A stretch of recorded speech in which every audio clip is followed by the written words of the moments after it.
नमस्ते दोस्तों, कैसे हो आप सब। उम्मीद करती हूँ बहुत ही अच्छी होंगी। ये बताने के लिए कमेंट बॉक्स में हर हर महादेव, जय हरि विष्णु अवश्य लिखिएगा। तो आज हम बात करेंगे एकादशी पर। मरने वाले को मिलता है स्वर्ग, लेकिन नहीं मिल पाता है अन्न का भी एक दाना। जाने क्यों रहना पड़ता है भूखा, जानेंगे इसके पीछे की हर एक कहानी। उससे पहले दोस्तों, यदि आप सब हमारे चैनल पे पहली बार आए हो तो प्लीज़ हमारे चैनल को सब्सक्राइब कर लीजिएगा। नीचे बेल आइकन बटन है, उसको प्रेस जरूर कीजिएगा ताकि आने वाले हर एक नोटिफिकेशन वीडियो आप तक सबसे पहले पहुंच सके। तो एक लाइक पक्का कीजिएगा। आप सभी का एक लाइक मुझे बहुत ही हिम्मत और प्रेरणा दिलाती है आगे बढ़ने के लिए।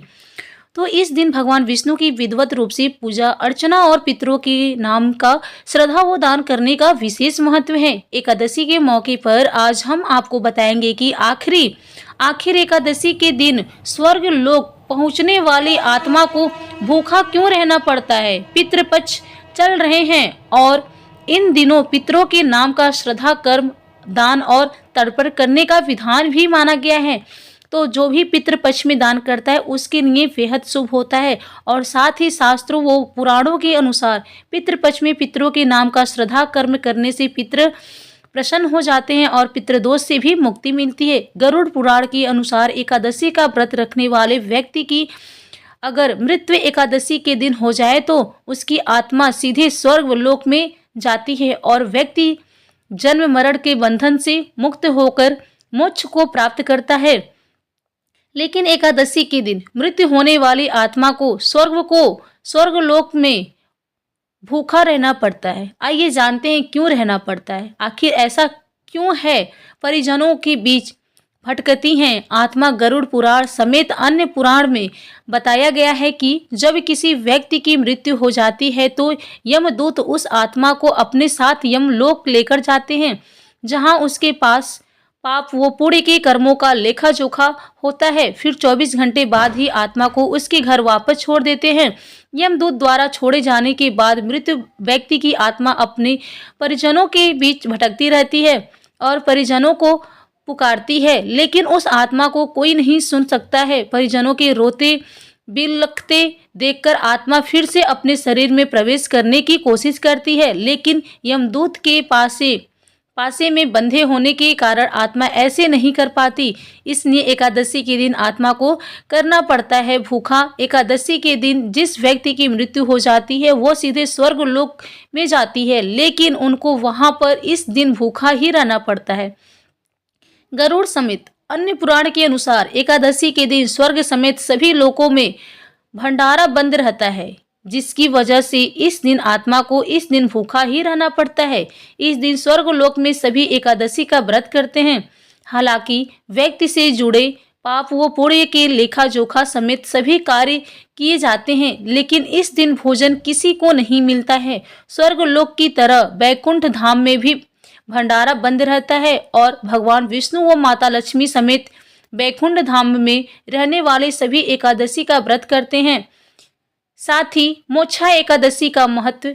मोक्षा एकादशी का व्रत आने वाली एकादशी तिथि को एकादशी के नाम से जाना जाता है। इस दिन एकादशी का उपवास करना चाहिए और विधिवत रूप से भगवान विष्णु और माता लक्ष्मी की पूजा अर्चना करनी चाहिए। साथ ही इस दिन आप सभी को पितरों के नाम का भी दान दक्षिणा श्रद्धा कर्म करने का विशेष महत्व है। ऐसा करने से भगवान विष्णु के साथ साथ पितरों का भी आशीर्वाद मिलता है।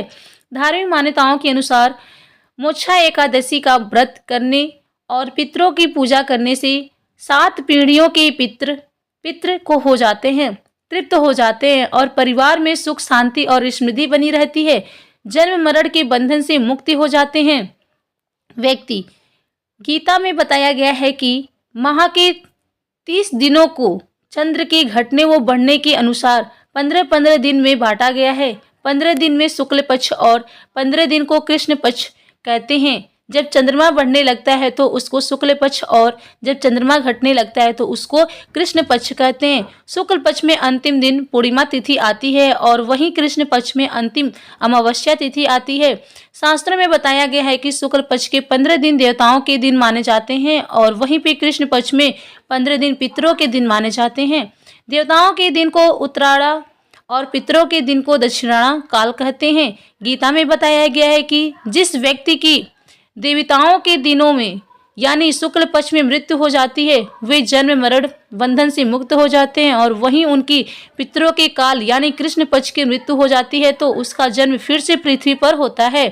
पितृपक्ष की एकादशी को इंदिरा एकादशी और साथ ही ये एकादशी होगी मोक्षा एकादशी के नाम से भी जाना जाता है। तो मोक्षा एकादशी का आपको व्रत रखना है। इस दिन श्रद्धा किया जाता है। इस दिन श्रद्धा करने वाले को, पूजा पाठ करने वालों को, भगवान विष्णु जी का उपवास रखने वालों को, भगवान विष्णु के नाम से दान दक्षिणा देने वालों को लाभ मिलते हैं। जैसे कि इस दिन श्रद्धा करने से पितरों को मोक्ष की प्राप्ति होती है। इस दिन श्राद्ध करने से 7 पीढ़ियों तक पितृ तृप्त हो जाते हैं। इस दिन श्रद्धा करने से परिवार में सुख शांति और समृद्धि बनी रहती है। इस दिन श्रद्धा करने से दिव्यगत लोगों की आत्मा को शांति मिलती है। इस दिन श्रद्धा करने के लिए इन बातों को ध्यान में रखना चाहिए। इस दिन उन लोगों का श्रद्धा किया जाता है जिनकी मृत्यु किसी भी माह की एकादशी को हुई हो। इस दिन उन लोगों का भी श्रद्धा किया जाता है जिसका संन्यास धारण करने के बाद निधन हो गया है। इस दिन पितरों के लिए तर्पण करना चाहिए। जिन दिन ब्राह्मणों को भोजन कराना चाहिए और उनका आशीर्वाद लेना चाहिए। इस दिन गाय, कुत्ते और चींटियों को भी भोजन खिलाना चाहिए। और साथ ही इस दिन तिल, अन्न, चावल और दूध का भी दान करना चाहिए। इस दिन कौवे को भोजन कराना चाहिए। इस दिन गरुड़ पुराण का पाठ करना चाहिए। इस दिन जरूरतमंद लोगों को अनाज, धन, जूते, चप्पल, कपड़े, खाना दान करना चाहिए। आइए जानते हैं यहाँ पितरों के उद्धार के लिए एकादशी पर क्या क्या कर्म करें, जानेंगे। एकादशी का श्रद्धा करने से पितरों को यद्धोगति से मुक्ति मिलती है तथा सद्गति प्राप्त होती है। मान्यताओं के अनुसार यदि आपके कोई पूर्वज जाने अनजाने में हुई अपने पाप कर्म के कारण यमलोक नरक में अपने कर्मों का दंड भोग रहे हैं तो इस एकादशी पर विधिवत रूप पूर्वक व्रत करके इस व्रत के पुण्य को पूर्वजों के नाम पर दान कर दिया जाता है। उन्हें इस दंड से छुटकारा मिलता है, स्वर्ग की प्राप्ति होती है। एकादशी तीर्थ का श्रद्धा करने से ऋषि और सन्यासियों को आशीर्वाद मिलता है। पितृपक्ष की एकादशी के दिन भगवान शालिग्राम की मूर्ति का पूजन करें। ब्राह्मणों को भोजन कराने और पितरों का तर्पण करने से सभी तरह के संकट परेशानियां दूर हो जाते हैं और रुके हुए सभी कार्य पूर्ण हो जाती हैं तथा घर में सुख शांति एवं समृद्धि निरंतर बढ़ती है। श्रद्धा पक्ष की एकादशी पर सबसे पहले देवताओं को अग्निग्रास दे, फिर गाय और कौवे, कुत्ते, चींटी, मछली को भोजन कराएं और साथ ही पीपल के वृक्ष के नीचे अन्न जल रखें। इस तरह से कर्म से एकादशी का 2 गुना फल आपको प्राप्त होगा और सभी तरह के संकटों से मुक्ति मिलती है।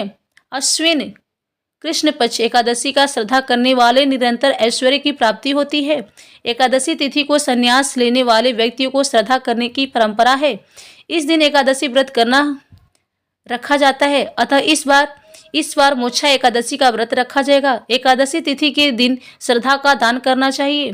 श्रद्धा अनुसार तो कर सकते हैं, तो यह सर्वश्रेष्ठ दान है। इस दिन व्रत रखकर श्रद्धा कर्म करने से पितरों के देव यमना और भगवान विष्णु प्रसन्न होते हैं। इस एकादशी का व्रत करने और श्रद्धा करने से कर्ज से मुक्ति मिलती है। एकादशी तिथि का श्रद्धा करने वाले को समस्त वेदों का ज्ञान प्राप्त होता है। एकादशी के श्रद्धा करने वाले जीवन के संपूर्ण पाप कर्मों का विनाश हो जाता है।